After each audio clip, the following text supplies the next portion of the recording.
Welcome back to another episode of Lead Stronger Longer. Today, I have the genuine privilege of sitting down with someone whose work I have come to deeply respect because of his willingness to ask difficult questions and to look beyond conventional answers and to keep searching and showing up for what is true. My guest is Cory Edmund Endrulat. Cory began researching the world around him at just 13 years old, starting with something as simple as investigating the food he was buying in the grocery stores. That curiosity has grown into a much broader body of work, exploring health, freedom, natural law, permaculture, nutrition, philosophy, community, and what it means to live more intentionally. He is an author, and a prolific one at that. He is a researcher. He's an integrative nutrition health coach. He's a content creator, a speaker, a newspaper editor, and he is the host of the End of Slavery Summit, among many other things. But what stands out to me most is not the list of things that Cory does. It is the fact that he truly cares so deeply about people, about nature, about truth, and about what kind of world we are living for the future generations, those generations who are coming after us. This is a huge topic and very close to my heart. I cannot think of a better person to be here with me today. And so I think that those questions that he's been asking are worth slowing down for. So Cory, welcome to Lead Stronger Longer. I am really grateful you are here. Thank you so much. What a wonderful introduction. I love starting with a mantra, your favorite quote, and I'm excited to find out about yours. Oh boy, favorite quote or mantra. Well, I usually run my life by a simple saying that I have as the message of my channel, which is nature is the answer. So I don't know if I would call that a quote, but that's definitely a mantra. It's something I live my life by. Not to say that there isn't value in, let's say, pharmaceuticals or, different things that we might say are advanced technologically, like this computer that I'm using right now. There might be value in a lot of the human creations and many of the skyscrapers and beautiful buildings, but it's to see this fundamental, most essential thing in our world that I call nature, what was originally there, what we cannot suppress, what needs to be expressed, what needs to be nurtured and loved and respected. So that is what I call nature, and there's, of course, many definitions of it and stuff that I go into. But I think most people understand when I say that, and they can resonate with it, regardless of their religion, their beliefs. And it's something that I guide my life by, especially when it came to health and nutrition. What is the most natural food as opposed to the most processed food? And could I choose better? And could I always try to see, can I become better and better and better and more natural and more optimized? Basically, what's working with my body, what's working with the universe better than the previous option. That's always a continual process of learning. I don't claim to know all the answers. And that's part of the humility in recognizing nature can't be put into a box and can't be exactly defined. And so there's a beauty in that fact. So as for a quote, let's see, from somebody else, I use a lot of quotes in my work from like American abolitionists, for instance, because they inspire me a lot. They took action after thousands of years, convincing the world that they should end a practice known as chattel slavery. And most people today would say, well, yeah, that's wrong. At least here in America, we say, yeah, that's wrong, and we wouldn't do that. And, it's great that we ended it. But back in the day, that was a hard battle. I mean, the abolitionists were attacked.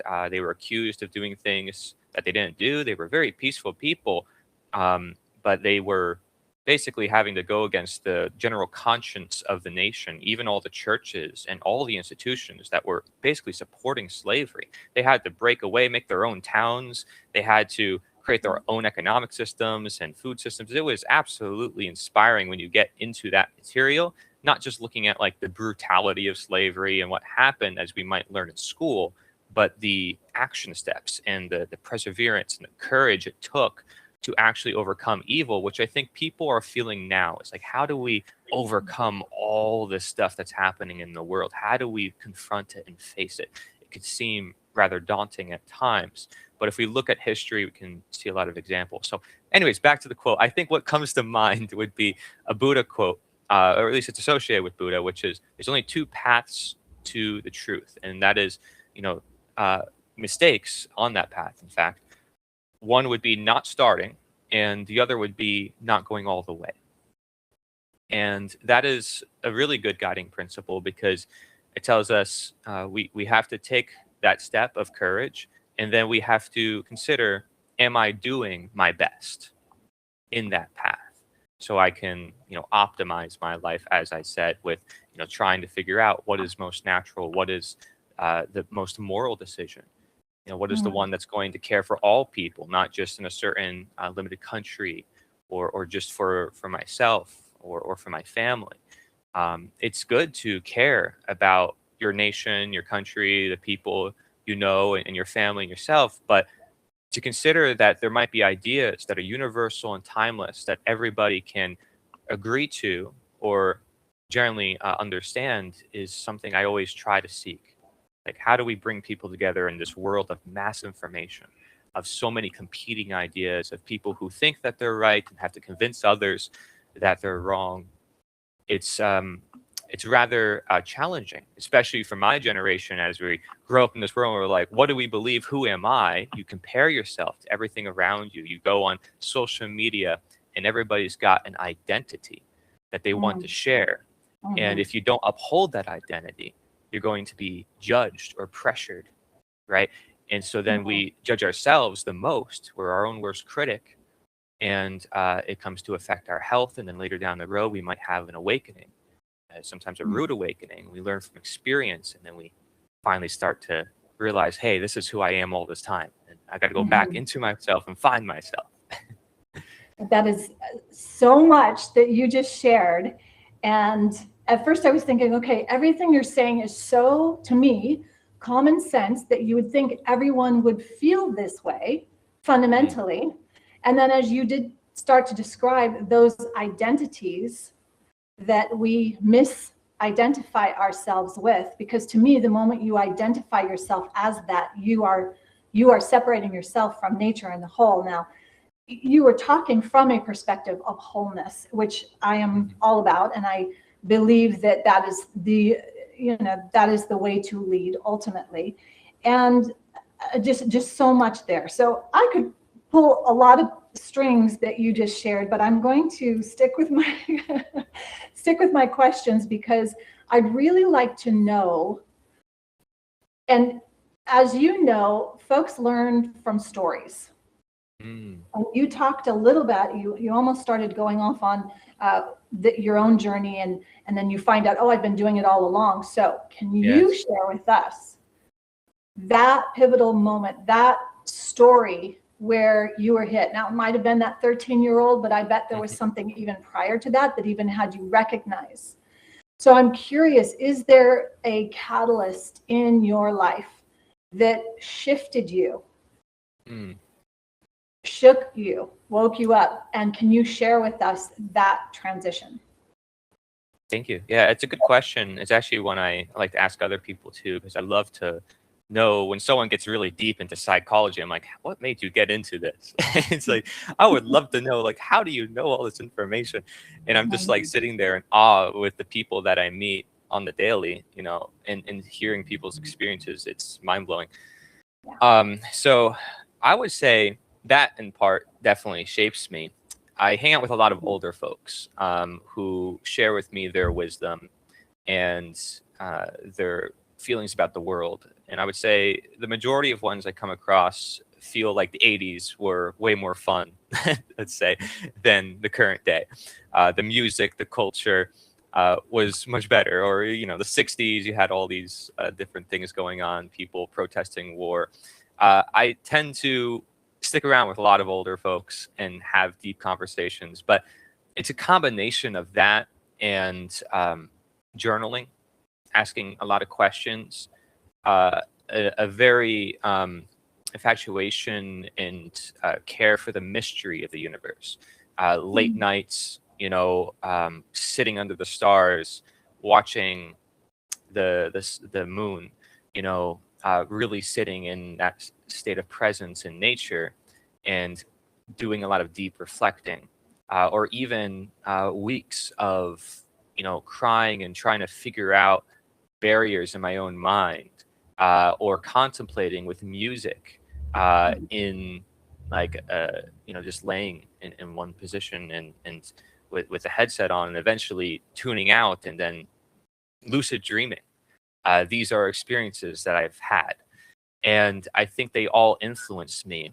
It's hard to say if there's one particular thing, unfortunately, so it makes my answer a little bit difficult, So because it's been more were of you a always journey. disabled?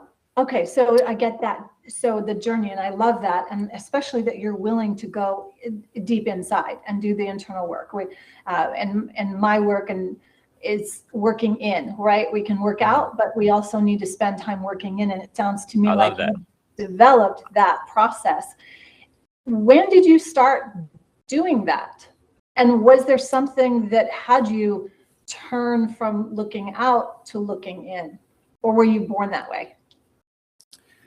I am not exactly sure, and to be honest with you, why I care so much about the natural versus the unnatural growing up, and why it was so synchronistic to my mind when I started reading ingredients that I would just remember them like really well, and it would just work really well with my brain, and it really interested me.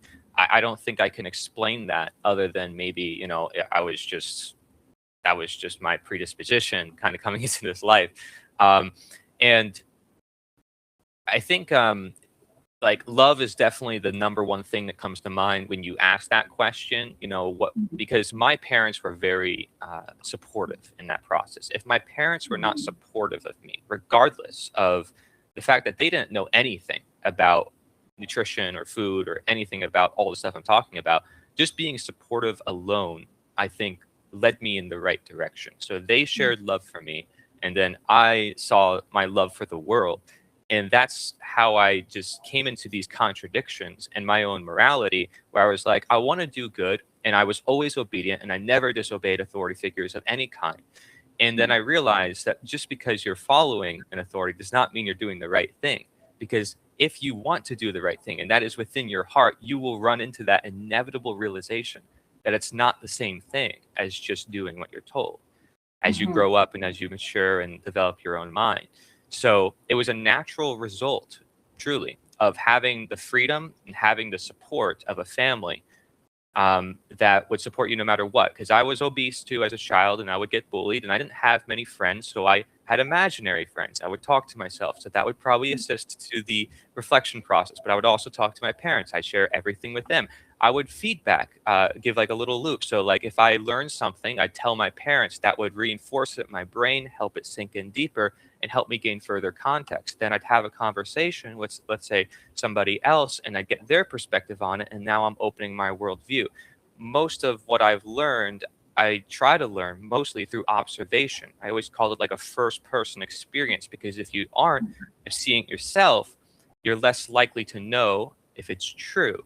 Say if it's coming from other people, or if it's things that we are told are true to us. So I try to always observe things on my own in nature or through that journaling process and a lot of thinking. And I would say the majority of my life, I was an overthinker. And I think a lot of people are, and they can't explain exactly why that is. Maybe it's because of all the mass information. I was Gen Z, I was 2000, so I was born into the technology. It's new. The iPod Touch is what I use to research for the ingredients. So this is a new technology. And I was like, man, this is amazing. I want to use this and see how much information I can access on every little thing. So I'm like researching ingredients and researching that. And I'm like looking through multiple articles and everything just on one ingredient, because I'm like, I can't just trust one thing. So I had some level of just knowing to discern. And then over time, my discernment got better. I definitely did get attached to certain concepts that now I would recognize that was a bit fanatical, and that would be something I wouldn't do anymore. Like, for instance, if you go early on my YouTube channel, I was attached to certain ideas like natural law, for instance, from Mark Pasha, which I highly respect that work, but you wouldn't see me speaking about it now as I did back then. The way I speak is very different.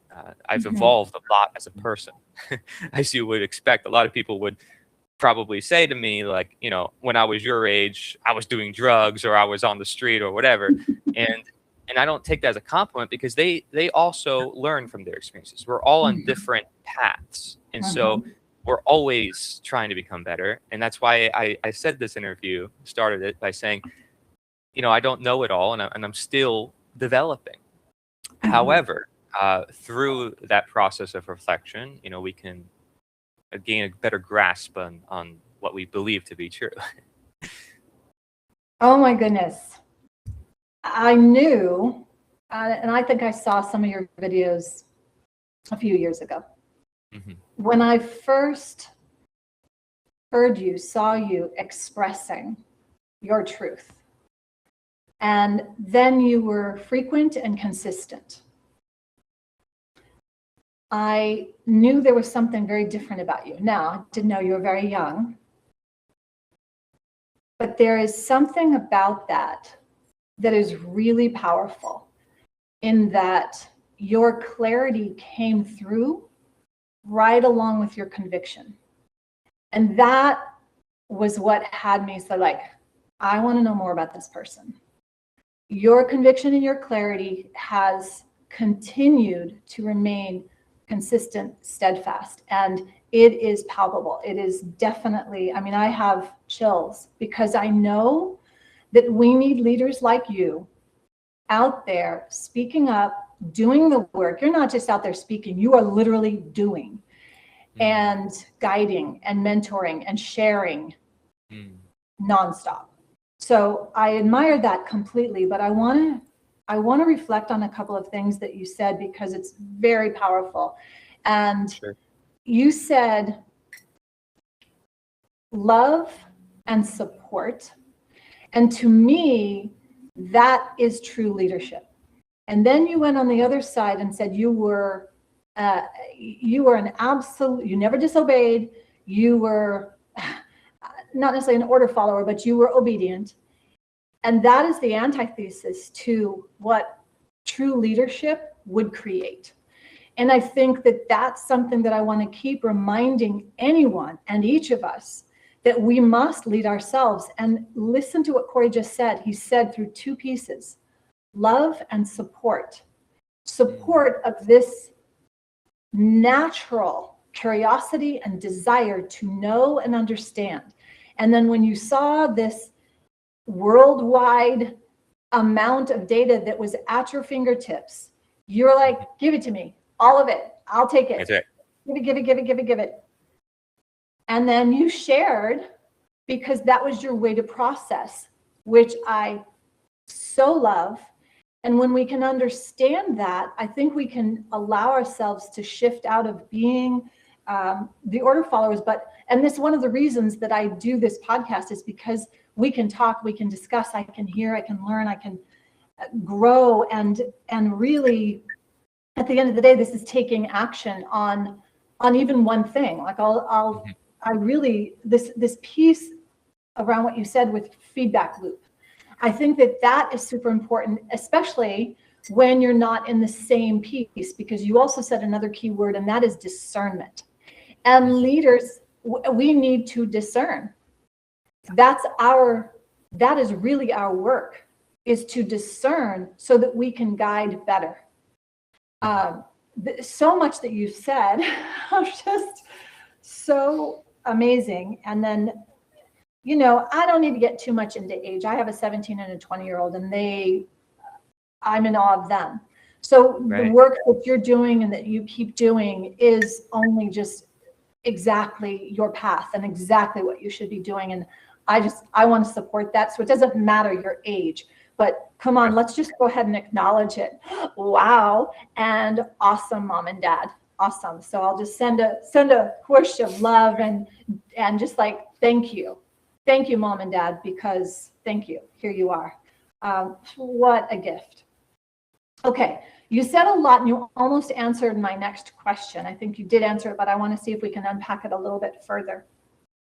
And that is, again, if you're willing to be vulnerable, and I think, to hear that you were obese as a child, it's hard for anyone to think beyond what they just see right here. Mm-hmm. But the That's more right. we know and the more compassion we have for another, I think that allows for us to have more compassion for ourselves, which I think is that loop that you're talking about, that identity, because we're putting ourselves out there and we think we're this and we have an identity of ourselves. It's a mistaken identity a lot of the times, and that's why we're fragmented, right? Mm-hmm. So everything that I love to share is around leading from a place of alignment, right? Your head, your heart, your actions, all in alignment. And I'm curious for you. So you said that you didn't specifically have a moment that shaped you. It was, this whole process and being obsessed with things and going in and something. You didn't actually use the words mentoring, but essentially you were being mentored. You were with these folks that are, hanging around, learning with the guys that are in the 80s and 90s. Thank you, I'm from the 60s, 70s. It wasn't necessarily better. Now, I would go back to the 80s in New York City in a heartbeat. Mm-hmm. To me, that was but, times are done. Now we move forward and we do that. But yes, there's wisdom there. And so I heard that. And so I heard that piece around mentoring and learning and the wisdom and who you hang around with. So there's some pieces there that are there to unpack, and the deep reflection that you had. But every strong leader has a story that shaped them, right? So is there a story that you can share with us that's maybe humbled you, brought you to your knees even, and then how did it change you?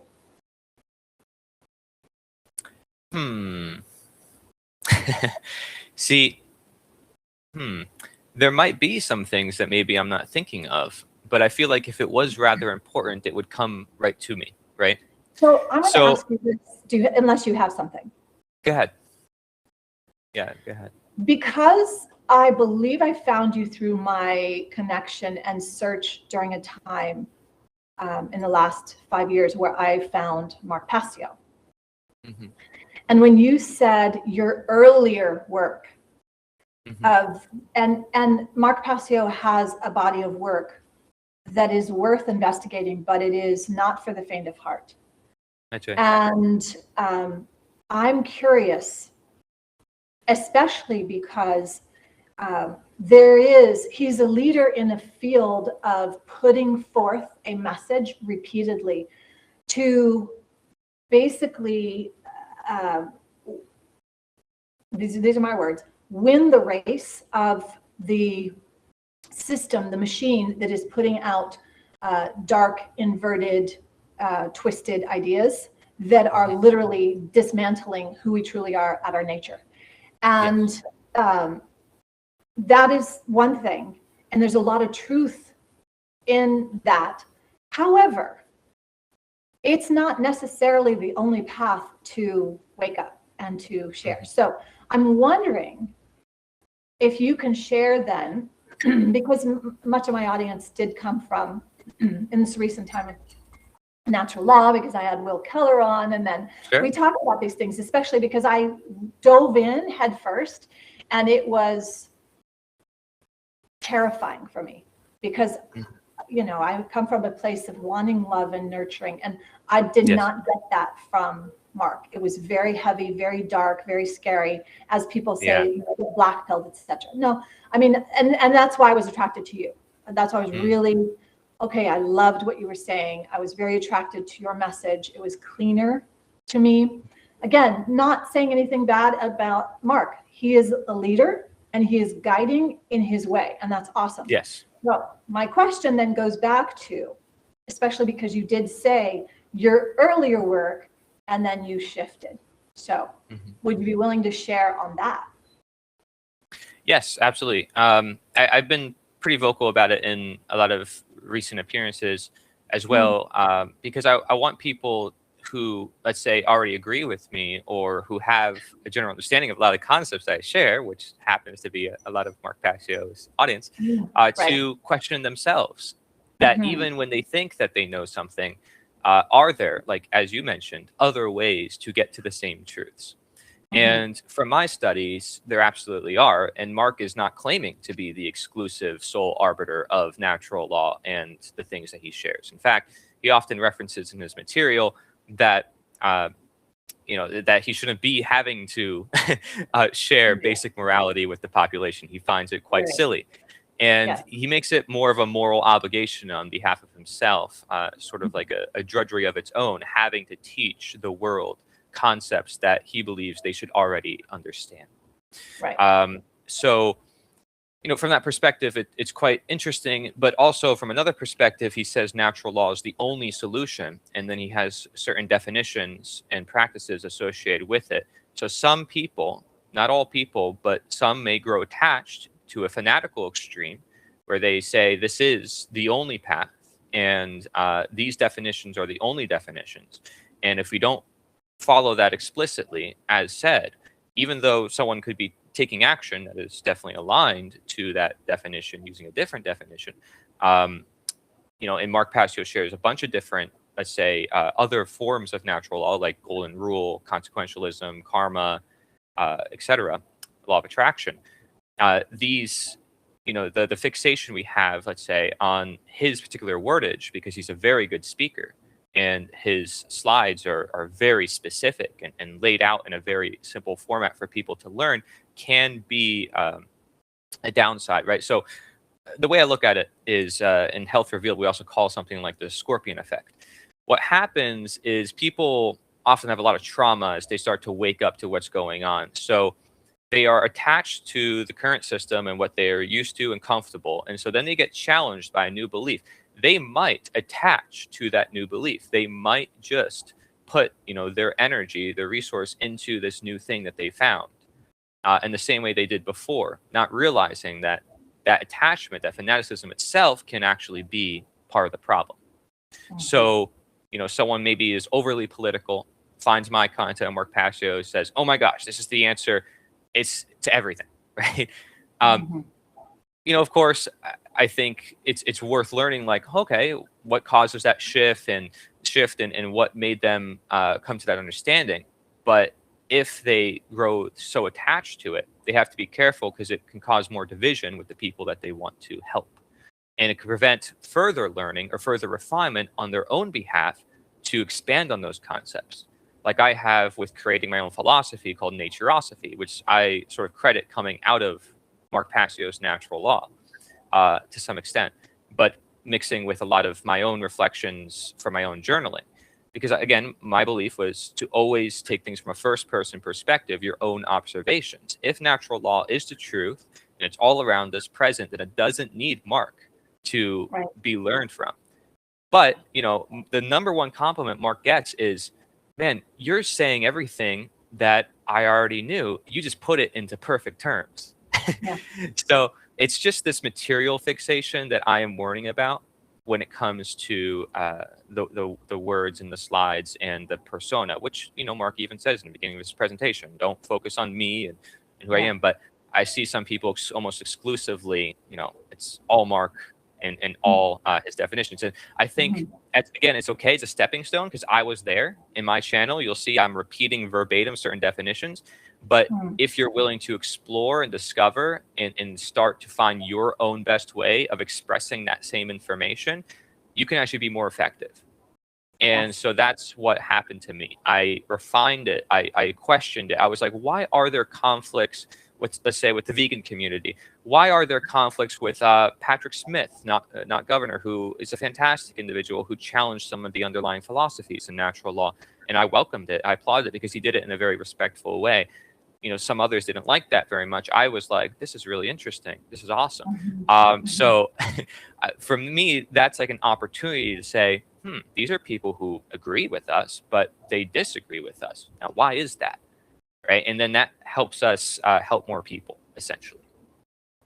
Oh, yes. So good. Okay. We're going to unpack a couple of things because Um, Clearly, you're just this young, very wise young man. Just, it's beautiful. It's really heartwarming, and I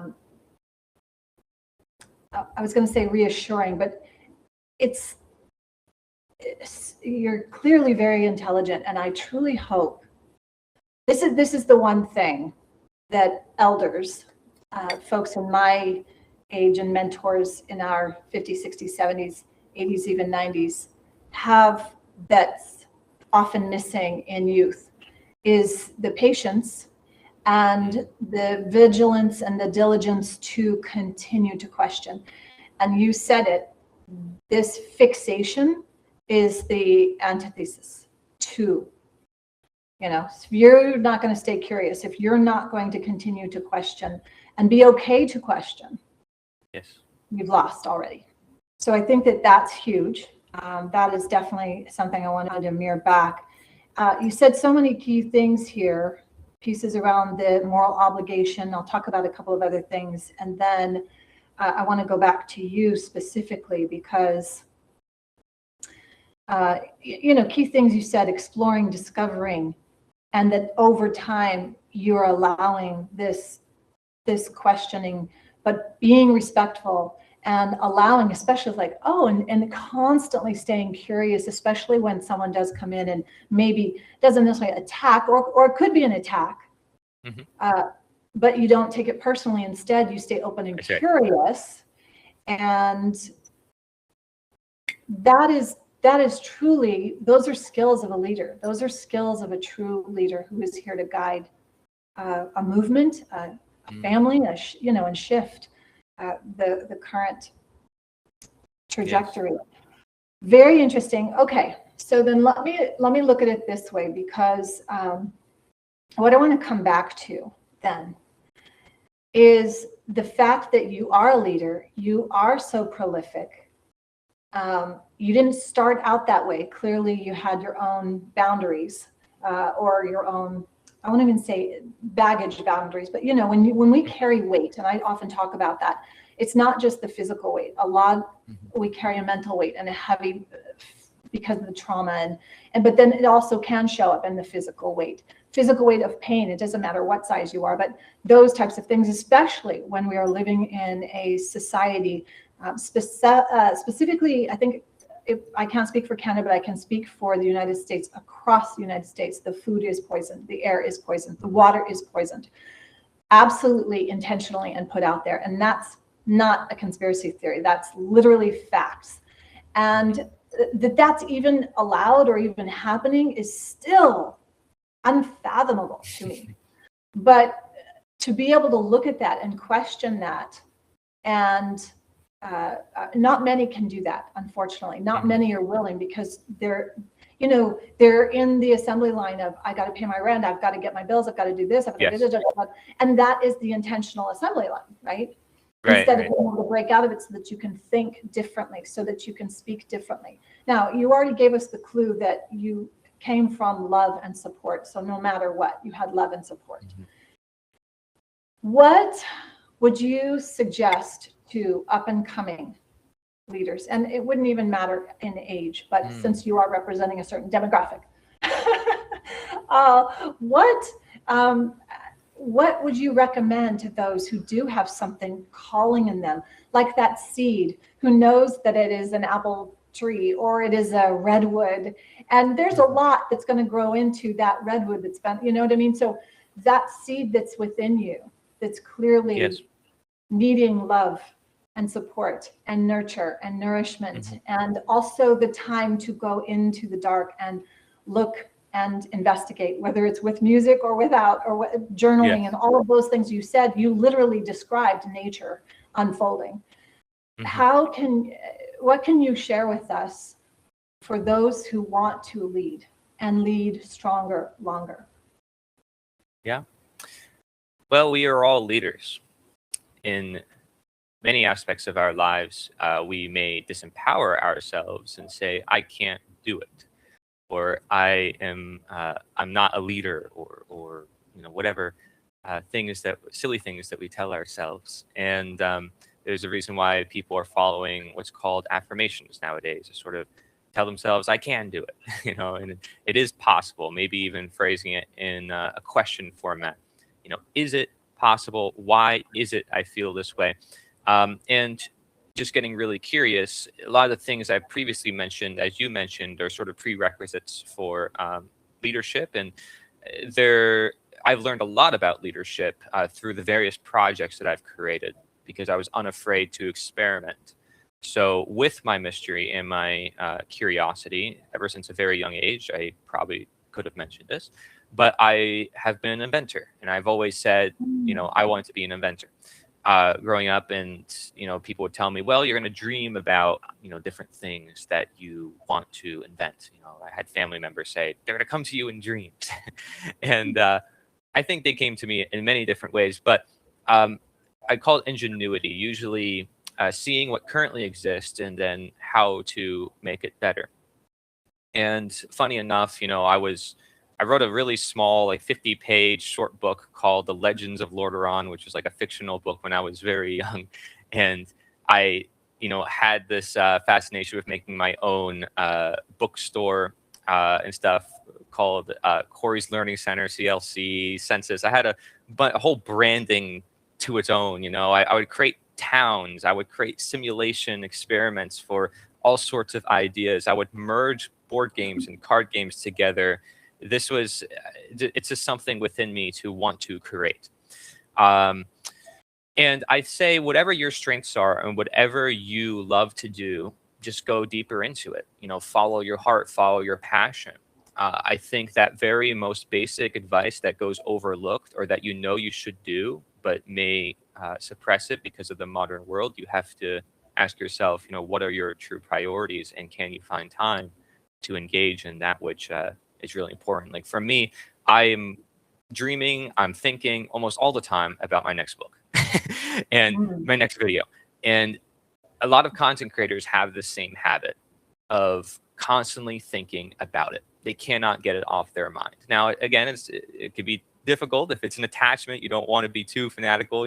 Sometimes I can get a lot of anxiety if I'm not present enough. But you learn that over time, and then you actually become, ironically enough, an even better content creator, an even better leader. I put out a documentary a couple of years ago, a compilation called True, Natural, or Real Leadership versus Fake, Unnatural, or Untrue Leadership. And I think that's very relevant to what we're talking about here. One of the key forms of leadership that was identified was servant leadership. We often call the people that we put in power as servants, when in reality we seem to be much of the servants instead. But servant leadership is leading from behind, and it is having a level of humility and allowing people to express themselves. So when, let's say, I learned from these elders to become who I am, which you say is a leadership sort of archetype, I was letting go of my own ego, my own, oh, I'm a leader, and listening to them, letting them be the leader of me. It's kind of like that famous philosophy quote, which is, in order to be the teacher, you have to first be the student. In order to share wisdom, you have to first take it in. I mean, everything I say, I'm in part borrowing from other people, their words, their language, and wisdom from nature itself. I would assume, if that's my source, then it's not really coming from me, is it? I'm just the messenger. I'm just the one bringing it to light. But I'm working through something, just as a nature path says in their naturopathic principles, to work through nature, that all healing is through nature. And so they're just a facilitator. They're a coach. I'm a health coach. I got into that in 2018. That certainly influenced me too, because that develops a mindset to listen to people and to want to do it more, because we don't necessarily do it enough. The more we listen, the more we learn. So these are all very important dynamics. The key strategy that I would recommend to emerging leaders would be to study cult psychology.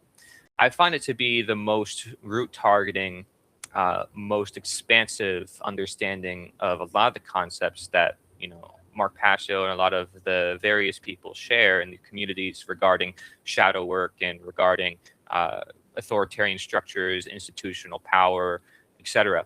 When you understand cults, you can become more self-aware of, am I in one? Because many people who are in a cult cannot see that they are in fact in a cult, and the number one thing they will say is, I am not in a cult. So when you understand these basic foundations, you become a very, I would say, effective leader, and you become aware of, let's say, the aspects that cause corruption, what we would call, a moral decay, a scenario in which people start to worship you and not the ideas necessarily, or not even that. They have some sort of attachment in any various form that leads to depersonalization, dehumanization. Taking on actions that they could have never conceived of, that they're completely unconscious of the evil that they're creating. That usually, for people who are developing themselves in, let's say, developing a higher intelligence, they're prone to be some of the most dangerous cult leaders in our world. The people who understand most about like authoritarian dynamics and stuff, they can be some of the most effective cult leaders. So understanding cult psychology can be used to create the most like insane, destructive cult known to man. But it could also be used to deprogram people from every single belief system that they're in to truly find their own self-identity.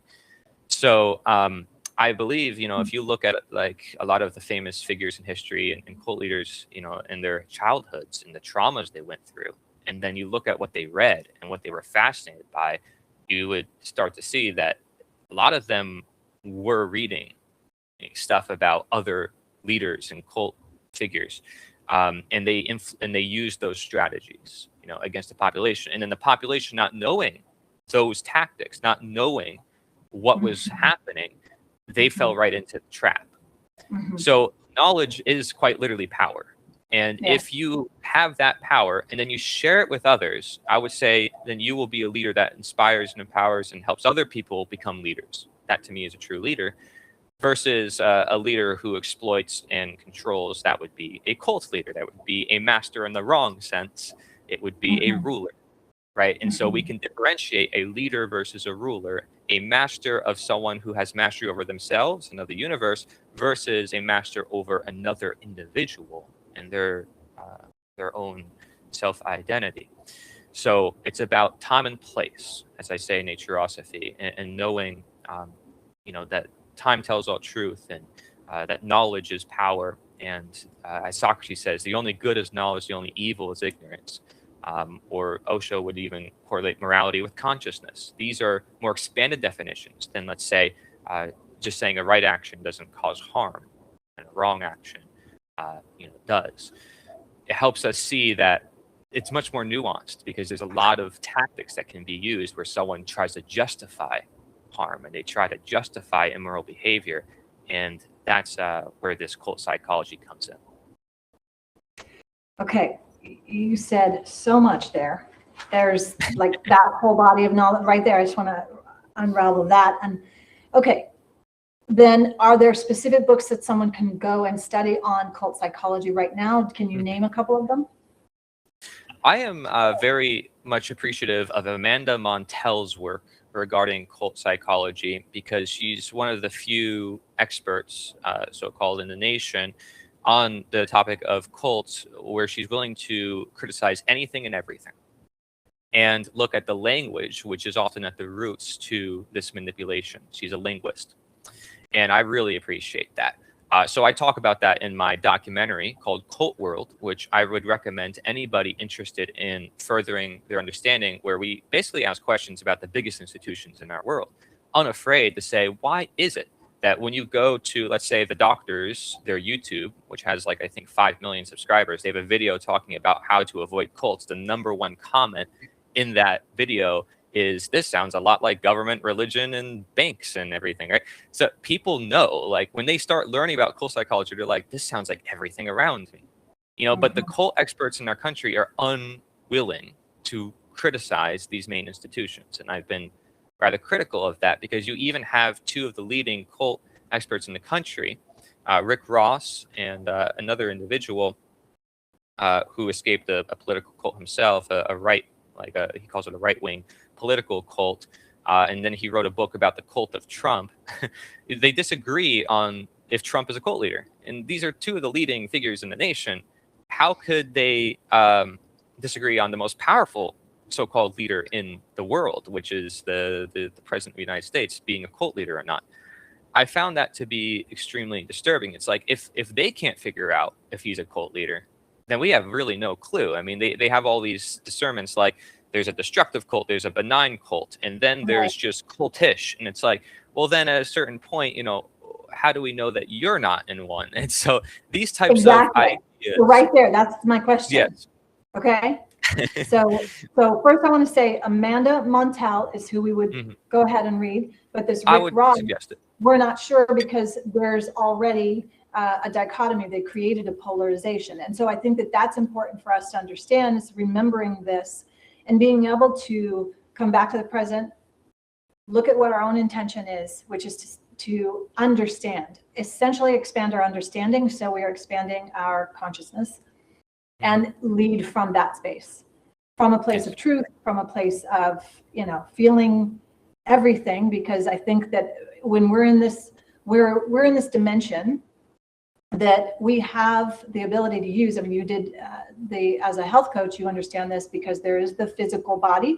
Our emotions, our thoughts are going to manifest within the physical, because that is how, this is what's sprouting.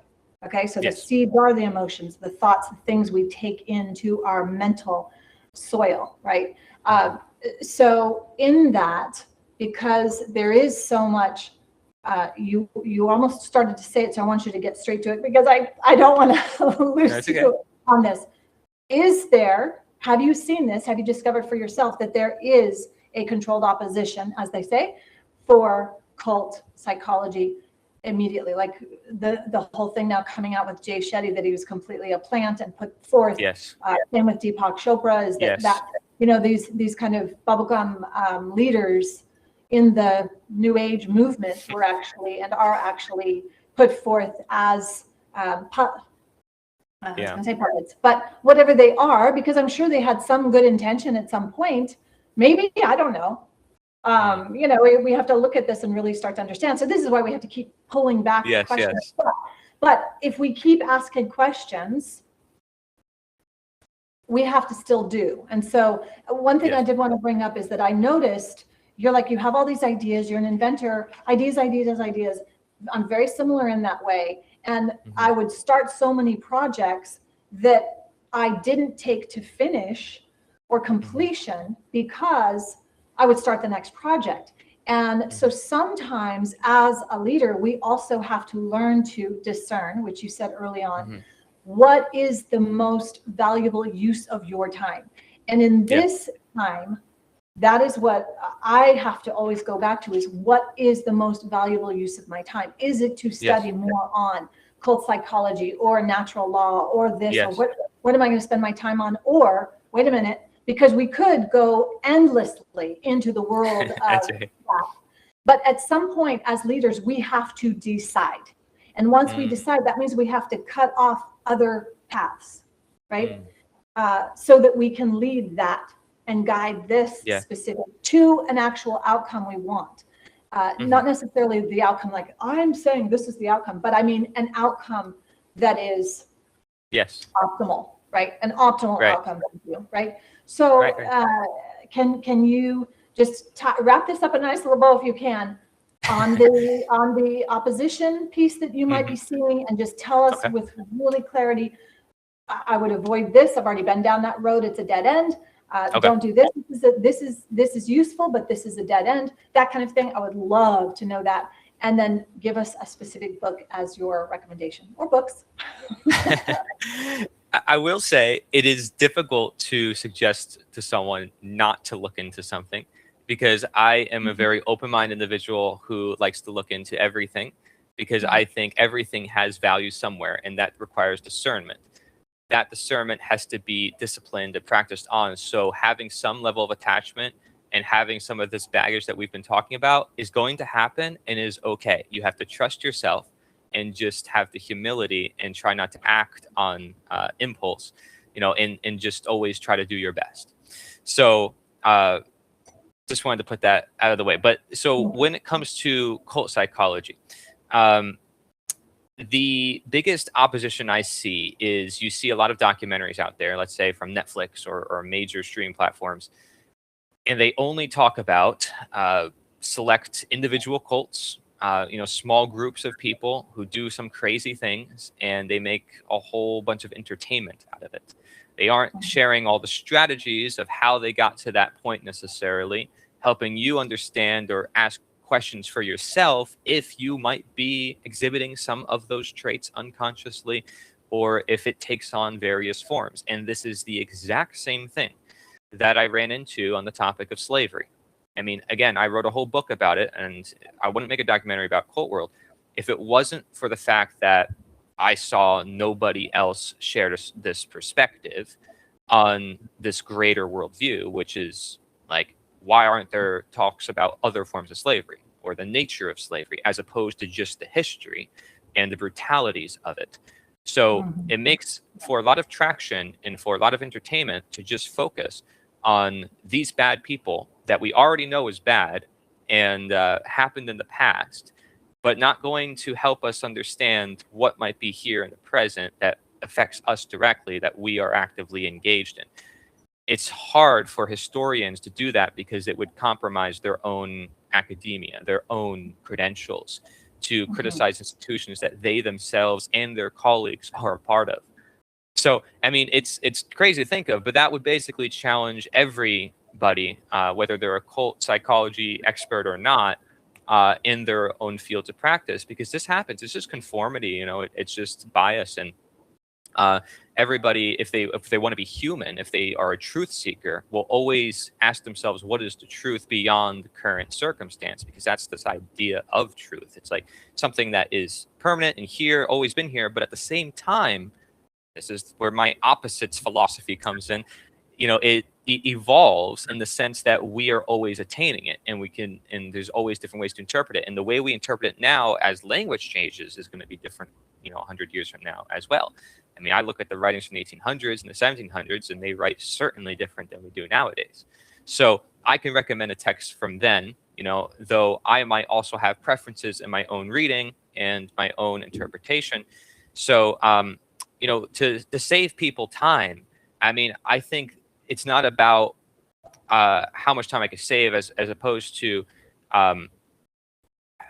what can an individual do in their own life from their own perspective, seeing as the most important thing to them. I feel like it has to be done on an individual level, and I can't necessarily generalize and say. I will say the cult psychology tip is important, only because it's an underlying principle. Just like I would say natural law, learning that from our pastor is important because it's like underlying, it's generally an overview of a lot of different things. Like when people understand one of like this one subject, everything falls apart for them. Like everything becomes that question.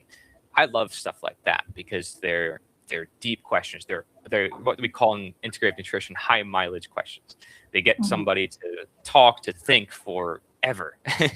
And so I like things that help people explore. So if it's like flat earth, or if it's like certain things like that, they might be good and they might lead people to a bunch of different paths, but just how much will it?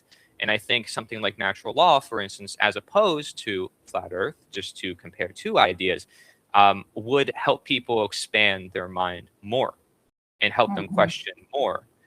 And so this we kind of, again, learn through our discernment. It's like, oh, okay, this person is stuck on talking about the shape of the earth, but they cannot talk about all this other stuff. And again, it could happen, though, with any idea if we're not careful. So it really is about discernment. But for a general guideline, I would say, yeah, there's certain ideas like natural law, cult psychology, slavery, opposites, or ancient philosophies that help us see everything. I mean, this is why people devote their whole life to Christianity, and they wear the cross and they go to Bible because they feel like it has all the answers. And they could, I mean, there's like 800, how many pages and how many texts. They could spend their whole life studying it. So, you can choose to do that, and you can filter your whole reality through that material, or you can choose to filter your reality through many different materials, and then you might feel like it's overwhelming if you haven't done it to any of them. But I would say just start. Like my beginning quote said, one of the mistakes is not starting and not going all the way. Trust yourself, stay present. You can't fear. There's always anxiety if you think in the future, and there's always depression if you think about the past. You have to be in the present. And this is something I've learned as an overthinker not that long ago, to be honest with you, is like this idea of meditation and prayer and the value in it for overcoming trauma or coping with the world, or better being able to think more clearly, having a sense of direction, receiving messages from nature directly, as some people might say, or from God. So that is going to be our greatest source of wisdom, regardless of what I say you should or shouldn't do. That's just the reality of it. I wouldn't be afraid. And so I hope that answers your question. Yes. Now, you didn't answer the book recommendation, but the concept you gave is so much more powerful. I'm not a fan of books. What's that? I want people to write their own book. I want there you people. Go. That's what I was going to say. You are writing your own. Yes, I love that. And something that you were saying as you were sharing all of that made me realize that so much of us, myself included, and why I've carried around tens of thousands of books. I've literally moved them from one house to the other, and then I'll look at them and go, what am I seeking in those books? What is it that and I kind of inherited it because my grandmother, just a voracious reader, she literally built on rooms in her house to put all of her books in. But the books that she was reading, so much, everything on conspiracy theory, some amazing books that Wow. would be phenomenal to read right now. But what I noticed, and it reminds me of what my grandmother did or failed to do, which is apply, take action, live in the real world, Yes. Connect and assimilate that even with her own family. And so I love that you write your own book. I love that. And I think that is incredible wisdom. And now I have written 4 books and I've let that go, and they've been very nourishing to me. And what's interesting is I am not, what I'm seeing, and I hope that I can share this with whomever will listen to this, is that the wisdom you've shared today, Cory, is that this beautiful, it evolves. I mean, that when you said that it evolves, it is a process. It is the evolution. It is that naturalness and to trust yourself. All of these, so similar to what I would say, and it needs to be said by someone that another can hear. And that's why we keep showing up, keep speaking, have more ideas for your content and for your programs. So thank you so much for that. And thank you for practicing what you preach. I will say, folks, this gentleman has some books that I would recommend. So we'll put those in there. I would say specifically starting with that slavery. It's a beautiful shift and very empowering. So if you need an empowering read, I would say that is empowering versus something that tears you down and makes you feel bad about yourself because your skin color or whatever. So there's 2 other pieces that I will say, because I know you're doing the food forest. I ripped out my front grass and put in a garden. And Wow. This years ago when my littles were little, and got some ducks and geese and did my little thing. And that's not for everybody, for sure, right? But I think that there is something to be said for being deeply connected and in a deeper, richer way to yourself, to your truth. Some people don't know how to trust themselves.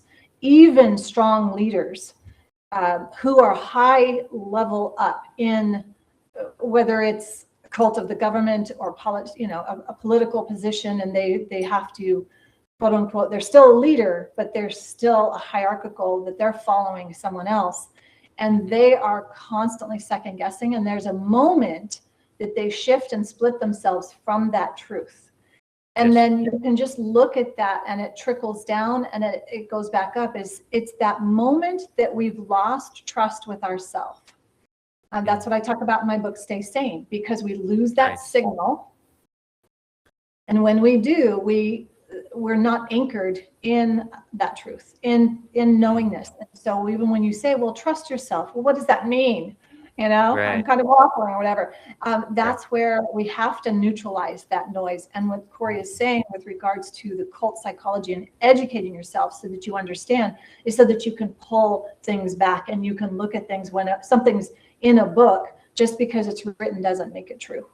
And I think that that's really important to understand. Thank you for so many of your messages. Holy smoke.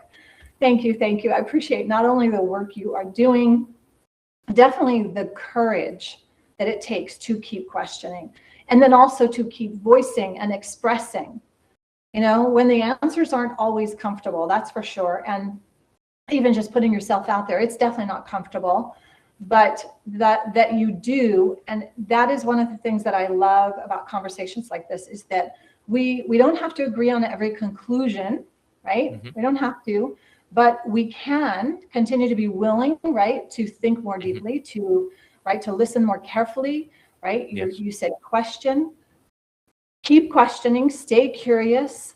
I think that is also really important. And then also what resonates with me as a takeaway is that listening more carefully to that self, that voice, making room in your life so that you can listen and rekindle that connection. So you recognize that signal. And of course, just question what we've simply been taught to accept. So I think that is part of what it means to lead stronger, longer, and definitely to stay curious, to stay connected with what matters, to take responsibility for the life that we're creating, and ultimately for the world that we're contributing to. Okay, for everyone listening, I will put Cory's information. He's got it on his screen. Hopefully you can see that for the podcast. Cory, will you just speak it out, your information and the resource? Absolutely. So all platforms, Cory, Nature is the Answer, Instagram, TikTok, Facebook, YouTube, Brighteon, BitChute, all of it, Rumble. So I'm on all the different platforms and you can check it out. I have many different videos, resources of many different kinds. And if you're interested in content creation or even gathering like minds locally, networking, anything like that, please, reach out. I'm open to helping other people who want to, get more of their ideas out there to the world, and collaborating in any way, shape, or form. We have a school community as well, SKOL, which I recommend joining, called Bigfoot Nature Fellowship. The website, the nonprofit I have, is called bigfootflorida.com. And you can check it out. We'll have a bunch of resources there. We have people actually setting up. We have different people opening locations across the nation in America, food forests all over the place. And so it's really cool to see that we're inspiring other people to do the same thing. And we're all learning in this process. I've evolved quite a lot through just networking and putting myself out there and challenging myself, just as you said. So it might sound cliche to some people, but when you're in it and you're talking to college students and you are on the street and you're talking to the average person, and when you have to deal with all these conflicting worldviews, it really teaches us profound wisdom. Wisdom, which I wish I could share all on an interview. You know what I mean?